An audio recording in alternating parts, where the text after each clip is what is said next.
हाग्रामा महिलारि मानव गेरेमसा हाग्रामा महिलारि दिनै बे मुङानो सारा बिटिसि आनखि आसामाव दिनै टपनिफ्राय टप लिडारनि खुगा खुगा जोङो बिथांनि मोनफ्रोमबो बाइटआवहाय खोनासंनो मोनो आरो बिथांनि मुंनिफ्रायनो जागायनायखौ जोङो नुयो। दा मानो बिथाङाथ' दिनैनि समाव गावनि जि जारिमिन गावनि जि जालांनाय माखासे बै समनि जाथायफोरखौ बिथाङा दिनैसिम गावनि खुगानिफ्राय बुंफेराखै। बिथाङा जि खस्थ' जाबोनाय बिथाङा जाखिनि साक्सेस दिनैसिम मोनबोनाय बेखौ दिनै बिथाङा गावनि खुगाजों बाख्नायनाबो लायाखै आरो बुंथियाखैबो। द्याट इज द बिगेस्ट सेक्रिफाइस।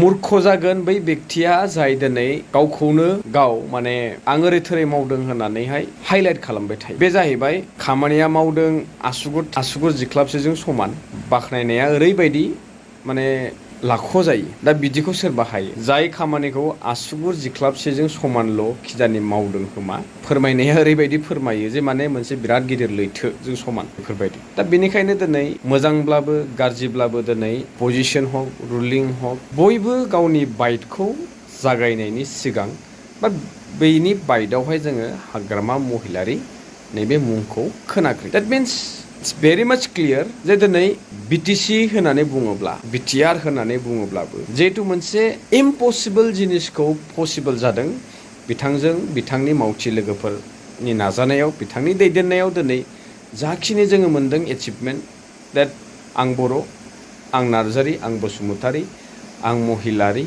आं बरगयारि बायदि बायदि। दा बे सिनायथिखौ जोङो होनो हादों, गोग्गानो हादों। जितु जोङो थांनाय समनि जारिमिननिफ्राय जोङो गोबां माखासे स्ट'रिसफोरखौ जों खोनायो। लामा दालां टाउन सहर दावबायहैयोब्ला जोंखौ गारि मटर बासफोरावहाय दख'ना गाननाय नुयोब्ला आइजो माहारिफोरनि फारसे बै सुथुरफोरा मा नोजोर होयोमोन आं बुंनांगौनि बाथ्रा गैया। मोनथिगौ बयबो जे माबायदि स्ट्रागोलनि गेजेरजों जोंनि गेजेराव बिथांमोना गावनि बेसेन गोसा समखौ गारनानै दिनै जे जोंनो मोनसे आलो गोजोननि थासारि होदों। दिनै जे जोङो गावखौनो गाव बावगोमानानै जों जोंनि पार्सनेल लाइफखौहाय ओरैबायदि गोजोनै दिनै खुंलांनो हादों। जों दिनै प्रि प्लान खालामनो हादों। आं गाबोन मा खालामगोन, समफोर मा खालामगोन, आं दा मा जागोन, दाहाय मा जागोन। खिन्थु बै समाव ओरैबायदि सममोन जे दिनै नैबे समखिनिखौ आं बोरै बारहोगोन, गाबोन मा जागोन, थांगोन ना थैगोन, नैबेनिल' सिन्था थायोमोन। अब्ला दिनै थासारिया ओरैबायदि मोजां जाबाय जे दिनै सोर मावबोनायमोन, सोरनि अबदान दङमोन, सोर दिनै जोंनो मा गालांखो, मा बिहोमा होलांखो बेफोरखौ दिनै जोङो सोंखारिनानै बायदिसिना खोथाजोंहाय जोङो गोरलैयै खुगा दङ होननानै जोङो लाब्लाब साबसाब बाहायलाबायनानै बखिलाबायनो बे खाबुखौबो मोनबावदों दिनैनि सम। दा बेनि गेजेरावनो जोंनि गेजेराव दिनै ओरैबायदि दैदेनगिरिफोर फैदों बिथांमोना बाइट स्टार्ट जानायनिफ्राय जोबजासिम 17 बोसोरनि मुं लायो।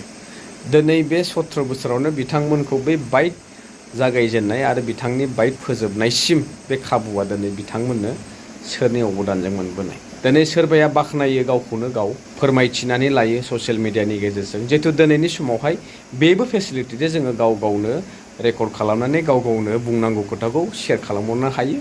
हाजार लाख मानसिफोरा बेखौ नायनायनि खाबुबो दं दिनैनि समाव। दिनै मोनसे फिसा खुन्थिया फबब्लाबो बेखेवनाय हाबाफारिखौ जों दिन्थिनो हायो। दिनै जोङो माबा मोनसे फिसा ट्रेक्टर माबा मोनसे फिसा खामानि मावबाबो जिखुनु बेखौहाय जोङो आर'नाइ गोदोनायाव सोहोनानै फट' खेबजानानै भिडिअ लानानै बेखौहाय ससियेल मिडियायाव हरबानो बे मोनसे ट्रेन्डिंआव सोलियो। जितु दा बिसायख'थिनि सम, दा बे जिनिसखौ जोङो गोख्रोंसिन नुयो।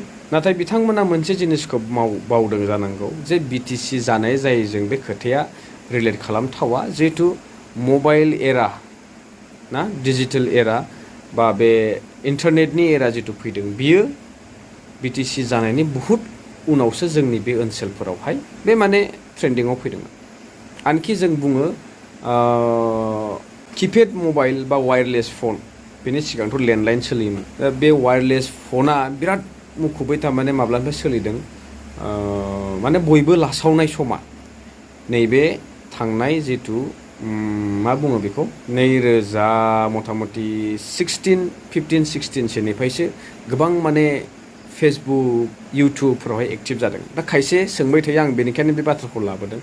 दा खायसे सोंबाय थायो, नोंसोरो बै 17 बोसोर समावहाय बहा थैना दङमोन? बै समाव मानो बै खोथाफोरखौ बुङाखै? दिनैसो मानो बुंदों? दा बिथांमोना मोनथिगौ ना मोनथिया, बै समाव इन्टारनेट होननानै बुङोब्ला 2G सोमोन।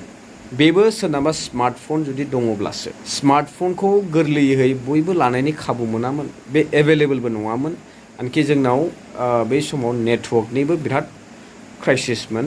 स' प्राइसआबो ओरैबायदिमोन जे बेखौ इजिलि पारचेस खालामनाया जोबोद गोब्राबमोन। खिन्थु अल अभार इन्डियानो जोङो बिराद एडभान्स दंखायामोन इन्टारनेटनि खेथ्रआवहाय। दा बे हरखाबै ओरैबायदि माने फास्ट प्रग्रेस जालांदों बे जिनिसा। दा बे खाबुखौ 2020 मायथाइनिफ्राय सरकार गोदान जानायजोंबो आरो बहुद स्पिडै बे जिनिसा ट्रेन्डिंआव सोलिदों। बिथांमोना गोग्गाना लायो जे दिनैनि समावहाय पर्टेल मिडिया, ससियेल मिडिया साइडआवहाय एक्टिभ जानो हानाय खाबु मोनदों। बयबो दिनै गाव गावनि खोथा बाथ्राखौ शेयार खालामनो हादों। बे एक्सुवेलि जोंनि बिटिसिनि पलिटिक्सजों खुनु लोब्बा गैया। जि परिस्थितिया बर्थमान सोलिदों थिग बिदिनो समजों लोगोसे सोलिबोगासिनो दङ। बे आल्टिमेटलि दिनै सोरबा UPPL थाब्लाबो सोरबा BPF थाब्लाबो बे जिथु दिनैनि समावहाय जितु बे मोनसे जेनेरेसनजोंहाय जानो गोनांखामोन नालाय बे जिनिसा जालांदों। दा बेखौनो सोरबा बायदिया ओरैबायदि एडभार्टाइज खालामो, दिनै नायदो साफ्रोमबो बयबो इयुथ्सफोरा, लाइमोनफोरा दिनैनि जेनेरेसनाव ओरैबायदि एडभान्स जाबाय, टेक्न'लजिया एडभान्स जाबाय। बे मोनसे गोरोबथानि गेजेरजों, मोनसे गोजोन थासारिनि गेजेरजों बे खाबुखौ मोनदों होननानै बिथांमोना क्रेडिट लानो नागिरो। खिन्थु बे बिथांमोननि मोनसे बयनिसाय गिदिर भुल। बे जोंनि BTCआवहाय मा जादों जायाखै बेजों बे फेक्टर खालामा, बे मेटार खालामा।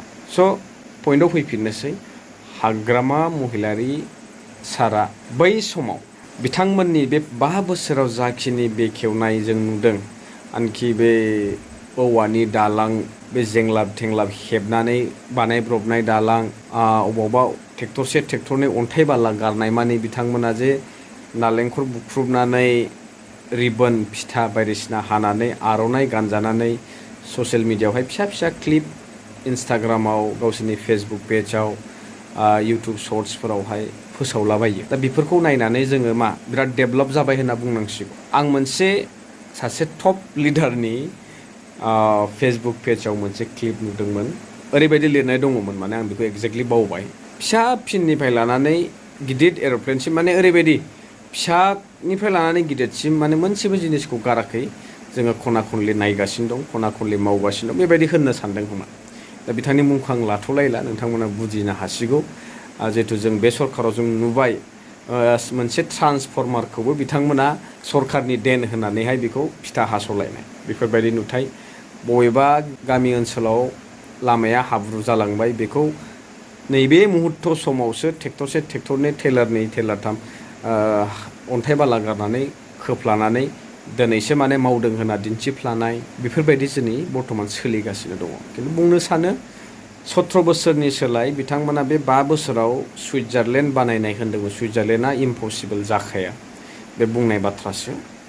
बाट एटलिस्ट माबा मोनसे सुइजारलेण्ड नङाब्लाबो बेबायदि इनिसियेटिभ लानानै जुदि बे 5 बोसोराव आगानसे आगाननै होनानैबाबो आवगायनाय मोनब्ला देन जोङो थारैनो बाख्नायनांगौमोन, गनायनांगौमोन। नाथाय बे जायासै। दिनै बिथांमोना खौसेनि बाथ्रा बुंदों, नोंजों आंजों आखाइ हमज्लायनांगौ होनना बुंदों, जोबोद मोजांनि बाथ्रा। नाथाय बे 5 बोसोरनि सिगां जेब्ला बे सुबिदाखौ मोनदोंमोन, बिथांमोना बहा गोदोसोनानै थाया। 2020 मायथाइयाव जितु मोनसे हिस्टरिक 3थि एकर्ड जादों होनना बुंदों, ओरैबायदि मोनसे एकर्ड जे बे मोनसे मुङानो बेसेबांबा गिदिर। बै समाव बिथांमोननि मेलेमजिबि, सान्थौ गोनां, सान्थौगिरि बेक्तिफोरा बे सुजुगखौ मोननाय समावहाय गोथौ गोरलैयै बे जागौमोन जे गुबुनजों जोङो आखाइ हमलायालाबासिनो जोंनिनो बिदा गेदेर फंबाय जोङो ज'है सरकारखौ दादिनि दे होननानै बै समाव इनिसियेटिभ लानायमोनब्ला निस्सय दिनै बे 100% इमप्लिमेन्ट जागौमोन। बा जोंनि दिनैनि गेजेराव बे थासारिया खावनै खावथामा दिनै जों नुनाय नङामोन। दिनै जोङो 4 जिल्ला 5 जिल्लायावहाय बबेबा हान्जानि जाय जिनिसखौ जोङो नाङा सानबाय थादोंमोन, बे जिनिसा दिनै गिदिर गिदिर बिल्डिं लुनानै अफिस गायसननाय खाबुखौ मोननाय नङामोन। बेफोरबायदि दा बेनिखायनो बे नेमा ब्रेन्ड आरो बे ब्रेन्डआ सहजै ब्रेन्डखौ रावबो कपि खालामनो हाया हाजारखि बुङा मानो दिनै मोनसे मोनसे ट्रेन्डआ थांबाय बे रियेलिटिनि ट्रेन्ड बे फेक्टनि ट्रेन्ड बेनिखायनो बेखौ रावबो खोमोरनो हायाखै जितु 5 बोसोराव दिनै बिथांमोना जोबफैबाय आराम्भनिफ्रायनो बिथांमोना सरकार दाजेननायनिफ्रायनो बुंबाय थादोंमोन नामु निशान थानाय नङा होननानै नाथाय जों दिनै मा नुखो एख' गैयैयावबो उल्थाहै गोहोआव थानाय दोलोनि सोद्रोमाफोर मावथिफोर सापर्टारफोर दिनै मानोहाय उल्था खर बारनानै गोहो गैयैयाव जयेन जाफैदों कनक्लुजनाव फैनो सानबाय बांद्राय गोलाव बुंनो सानाखै दिनै जिमाननाखि दोलो जोंनि बिटिसि ओनसोलनि दोलोखौ स्पेसियेलि दैदेनगिरि बा मावथिफोर जिमान जोनोम जादों बे खाबुखौ बयबो बे मोनसेल' स्कुलनिफ्राय गियान मोनबोदों बेनो जाहैबाय बिटिसि बिपिएफ दोलोनि सोरबा एक्स सोरबा प्रेजेन्ट सोरबा पास्ट बिथांमोननिफ्राय गियान लानानै बिथांमोननि आदर्शजों दिनै बिथांमोना सोरबा उमुक पार्टी सोरबा तुमुक पार्टी सोरबा उमुक लिडार हिसाबै दिनै बयबो मुंदांखा जानो हमो दा बेनि फारसे जुदि बिथांमोना जिगाब रायनानै दिनै मुहुर्त समाव गाव जेब्ला गाब्र'नो थांगासिनो दं दिनै मानि थाखाय फिन खनसे नैबे लास्ट ममेन्टआव खौसेथिनि बाथ्रा बुंदों बेनो मोनसे गोथौ साननो गोनां बाथ्रा फोरमायदों दे दिनै अलखदाव दिनै गाब्र'दों दिनै बिथांमोना रियेलाइज खालामदों देट मिन्स क्लियार 2025 मायथाइ जितु बिसायख'थिया सोरनि फेभाराव थांगासिनो दं जितु दिनै स्टेटआबो मोनसे दोहौजों फैदोंमोन स्टेटनि पार्टिया दा जोंनि बर'नि भटार्सखौ होनोब्ला जों अलरेडि सोरबा बिजेपि सोरबा कंग्रेस आरो जोंनाव मोनथाम अलरेडि थाबाय गावजोबखानानै दं थ' दिनै जोङो बर' हारिनि जै होनायजों जोङो पलिटिकेलि मोनसे सिनारिय' क्रियेट खालामनो हागोन बे इम्पसिबल बे स्पस्ट' खोथा दा बिदि बेलायावहाय बयखौबो लाफानानै बयजोंबो एखे समानै जुदि मावनायनि मोनसे खाबु दङ होनना बुङोब्ला दिनै बुंलायनाङा बुजायलायनाङा दिनै सापर्टार्सफोरनि जोङो खुगानिफ्राय खोनादों दिनै जि दोहौखौ नुदों बे हिसाबै दिनै जाय बिथांखौ 17 बोसोरजोंहाय दुसिनानै सोंखारिबाय थायो खिन्थु बे बिथांनि आयुखौसो गोलाव खालामगासिनो दं बिथांनि ब्रेनखौ आरोबाव बांसिन हाइलाइट खालामगासिनो दं आरो बोर सारस्रिनाय बायदि जागासिनो दं दिनै बिथाङा गाव मावबोनाय गाव खस्थ' जाबोनाय बेनि मोनसेबो क्रेडिट बिथाङा दिनै गावनि खुगानिफ्राय आं ओरै थोरै खालामदोंमोन ओरै थोरै भुगिनांदोंमोन बुंफेराखै that signifies the true sense leader बाखि रायजो राजा नोंथांमोना मा सानो आरो बिथांजों लोगोसे बिथांनि जे वर्कार्स आं बहुद नुबाय दिनै आङो जाखिनि खोथा बाख्नायगोन नोंथांमोना हयथ' बेखौ नुनानै आंखौबो सोंखारिगोन नोंहा मा अबदान दं होनना बुंगोन आं बुंनांगौ एख' गैया आं साधारन बेक्ति that I always convey आरोबाव रिपिट खालामगोन नोंसोरबायदि आंबो एखे नाथाय आङो एसे बेलेग सानदों बेनिखायनो आं दिनै बिथांखौ थोंजोङै बाख्नायनो गोनां बाध्य जादों बेनि अनगा हायखौ बुंनांगौ गैया बाखि रायजो राजा नोंथांमोना बुजिगौ नुदों समा फैगासिनो दङ बेनिखायनो थियारि जों बयबो समखौ नेनानै दं आसा खालामो थांनाय 2020 मायथाइयाव जाखिनि बेले बेजे जालांबाय 9 मास गभर्नर रुल इलेक्शना पस्टपननि सायाव पस्टपन जालांबाय थादोंमोन बायदिसिना स्ट्रेटेजि बायदिसिना अलखद माबा मोनसे दाजाथों बे बारावहाय जुदि बेफोर जायाब्ला 17 बोसोरखौ दुसिनानै लाब गैया आरोबाव 5 बोसोरा बांनो थांगासिनो दङ बे रोखोम महामारी कर'ना बायदि बेमारा दा फैथों बाखि सब थिगैनो दङ स' रायजो नोंथांमोन लोगो मोनसिगोन नेक्स्ट भिडिअ टिल देन स्टे टिउन बाय